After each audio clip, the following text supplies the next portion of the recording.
ಬೆಂಗಳೂರು ನಗರ ಜಿಲ್ಲೆಯ ಕನ್ನಡ ಸಾಹಿತ್ಯ ಪರಿಷತ್ತಿನ ಅಧ್ಯಕ್ಷರು ಕೂಡ ವೇದಿಕೆಯಲ್ಲಿ ಆಸೀನರಾಗಿದ್ದಾರೆ.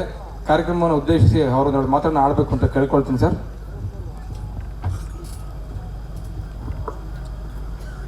ಎಲ್ರಿಗೂ ನಮಸ್ಕಾರ. ಜನಪದರು ತತ್ವಜ್ಞಾನಿಗಳು, ಜನಪದರು ದಾರ್ಶನಿಕರು. ಬಹುಶಃ ಜನಪದರ ಬಗ್ಗೆ ಆಧುನಿಕ ಜಗತ್ತಿಗೆ ತಿಳುವಳಿಕೆಯನ್ನು ಕೊಡದೆ ಹೋದರೆ, ಈಗಾಗಲೇ ರಿಯಾಲಿಟಿ ಶೋಗಳ ಬಗ್ಗೆ ಅಧ್ಯಕ್ಷರು ಹೇಳ್ತಾ ಇದ್ರು, ರಿಯಾಲಿಟಿ ಶೋಗಳನ್ನೇ ನೈಜತೆ ಅಂತ ನಂಬಿ ಇಡೀ ಬದುಕನ್ನೇ ಕಳೆದುಕೊಳ್ಳುವ ಒಂದು ದುರಂತ ದಿನಗಳಲ್ಲಿ ನಾವಿದ್ದೇವೆ. ಈ ಕಾಲಘಟ್ಟದಲ್ಲಿ ಜನಪದವನ್ನು ಒಂದು ಅಕಾಡೆಮಿಕ್ ಆಗಿ, ಶೈಕ್ಷಣಿಕವಾಗಿ ಹೇಗೆಲ್ಲ ಜನಗಳಿಗೆ ಮುಟ್ಟಿಸಬೇಕು, ಹೇಗೆಲ್ಲ ಅದನ್ನು ಪ್ರಾತ್ಯಕ್ಷಿಕೆಯ ಮೂಲಕ ಹೊಸ ಸಮಾಜವನ್ನು ಕಟ್ಟಬೇಕು, ಯುವಕರಿಗೆ ಅದನ್ನು ತಲುಪಿಸಬೇಕು ಅಂತ ಹೇಳಿ ಸದಾ 4-5 ದಶಕಗಳಿಂದ ತನ್ನ ಇಡೀ ಜೀವನವನ್ನು ಮುಡುಪಿಟ್ಟ ಹಾಗೆ, ಜನಪದಕ್ಕೆ ಮುಡಿಪಿಟ್ಟ ಹಾಗೆ ತನ್ನ ಬದುಕನ್ನು ನಡೆಸ್ತಾ ಇರತಕ್ಕಂಥ ನಾಡಿನ ಹೆಮ್ಮೆ, ನಮ್ಮೆಲ್ಲರ ಹೆಮ್ಮೆ, ಮೇಲಾಗಿ ನನಗೊಂದು ಹೆಮ್ಮೆ, ಸ್ವಾರ್ಥದ ಮಾತು, ನನ್ನ ತಾಲೂಕಿನವರು, ನನ್ನೂರಿನವರು, ನನ್ನ ಬಂಧುಗಳು ಆಗಿರ್ತಕ್ಕಂಥ ಜಾನಪದ ಜಂಗಮ ಈಚಿ ಬೋರ್ಲಿಂಗಯ್ಯನವರಿಗೆ ಎಲ್ಲ ಜನಪದರಿಂದ ಇವತ್ತು ಜನಪದೀಯ ಗೌರವವನ್ನು ಸಲ್ಲಿಸ್ತಾ ಇದ್ದೇವೆ. ಅವರ 70 ಇನ್ನೂ 70 140ರವರೆಗೂ ಕೂಡ ಬಹುಶಃ ಈ ಜನಪದವನ್ನು ಇಲ್ಲಿ ಅವರ ಮೊಮ್ಮಗ ಮತ್ತು ತಿಮ್ಮೇಶ್ ಅವರ ಮೊಮ್ಮಗಳನ್ನ ನಾನು ಗಮನಿಸ್ತಾ ಇದ್ದೆ. ಬಹುಶಃ ಆ ಮಕ್ಕಳಿಗೂ ಕೂಡ ನೀವು ಜನಪದವನ್ನು ಬಿತ್ತಿ ಹೋಗಬೇಕು. ಆ ಬಿತ್ತುವ ಕೆಲಸವನ್ನು ನೀವು ಸದೃಢವಾಗಿ ಈಗಾಗಲೇ ತಮ್ಮ ಕಾಯಕದ ಮೂಲಕ ಮಾಡಿದ್ದೀರಿ. ನೀವು ನಮಗೆ ಮಾರ್ಗದರ್ಶಕ, ನೀವು ನಮಗೆ ದಿಗ್ದರ್ಶನವನ್ನು ತೋರಿಸ್ತಕ್ಕಂಥ ಧೀಶಕ್ತಿ. ಆ ಕಾರಣಕ್ಕಾಗಿ ಸುದೀರ್ಘ ಅವಧಿಗೆ ನಮ್ಮೊಟ್ಟಿಗೆ ನೀವೆಲ್ಲ ಇರಬೇಕಾಗುತ್ತೆ.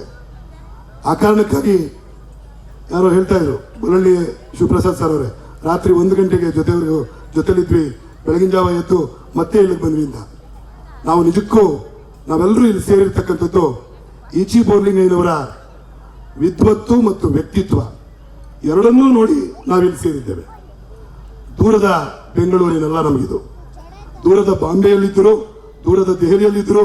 ಇವತ್ತಿನ ಈ ಕಾರ್ಯಕ್ರಮಕ್ಕೆ ಜರಗನಹಳ್ಳಿ ಕಾಂತರಾಜರವರು ಪ್ರೀತಿಯಿಂದ ಕರೆದಾಗ ಕಳೆದ 2 ತಿಂಗಳು ಹಿಂದೆ ನಾವಿಲ್ಲೇ ಸೇರಿದ್ವಿ.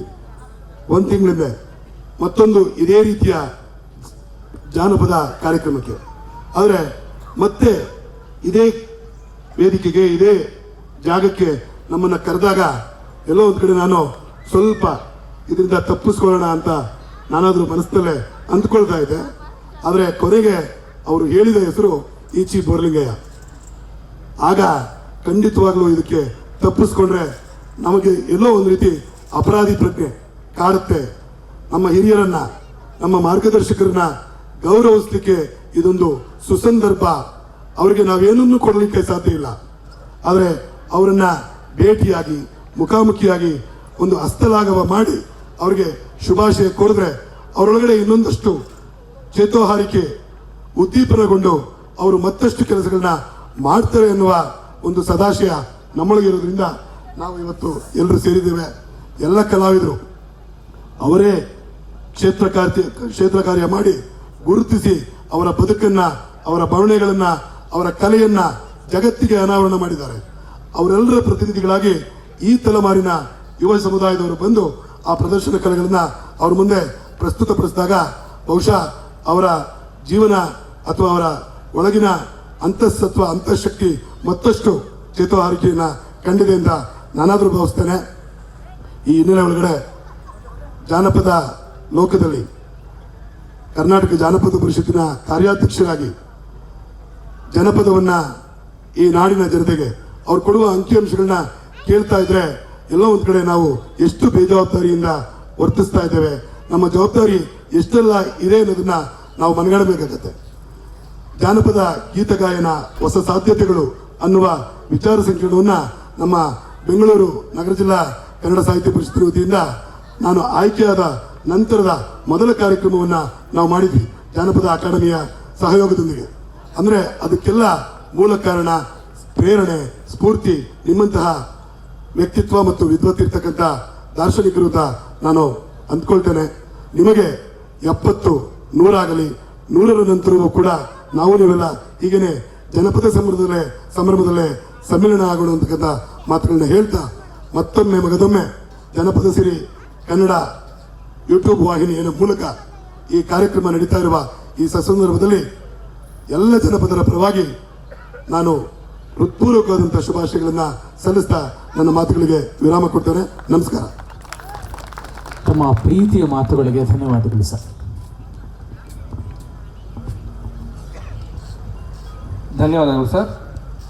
ನಮ್ಮ ತಾಯಿ ಚೌಡವ್ವನ ಪೂಜೆಗೆಂದು ಬಾಳೆ ಬಾಗಿದವೋ